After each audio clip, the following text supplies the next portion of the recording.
Sumiklab naman po ang sagupaan sa pagitan ng militanteng Hamas at mga miyembro ng prominenteng angkan na Domosh sa may Gaza City matapos mag-retreat ang Israeli Army.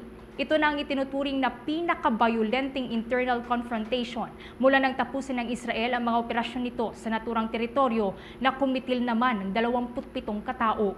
Sa naturang internal conflict, nakipagpalitan ng putok ng baril ang mga miyembro ng Hamas na nakatakip ang kanilang mga mukha sa kampo ng kalaban nilang angkan malapit sa Jordanian Hospital sa Gaza City. Ayon naman sa senior official sa Interior Ministry na pinapatakbo ng Hamas, pinalibutan ng kanilang security units ang mga ito at nasangkot din sa palitan ng putukan para ikulong ang mga dawit sa labanan. Sinabi ng ministry na 8 sa kanilang security units ang napatay sa armadong pag-atake ng milisya. Base naman sa medical sources, 19 na miyembro ng prominenteng angkan at 8 sa Hamas fighters ang nasawi mula nang sumiklab ang labanan noong araw ng Sabado.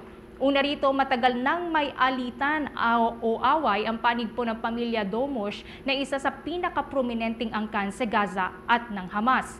Kapwa nagbatuhan naman ng sisi ang dalawang magkabilang panig sa kung sino ang responsable sa pagsisimula ng gulo. Ayon sa Hamas, pinatay umano ng gunmen ng Domosh ang 2 sa kanilang fighters at nasugatan ang 5 iba pa dahilan kaya't nagkasasila ng operasyon laban sa naturang pamilya. Subalit base naman sa ilang source, tinangka ng Hamas na puwersahang paalisin ang pamilya sa Jordanian Hospital kung saan sila nanatili para gawing bagong kuta para sa kanilang puwersa.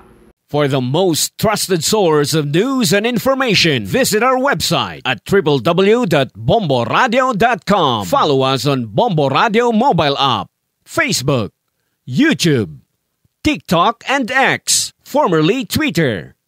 Like, share, and stay connected. Anytime, anywhere.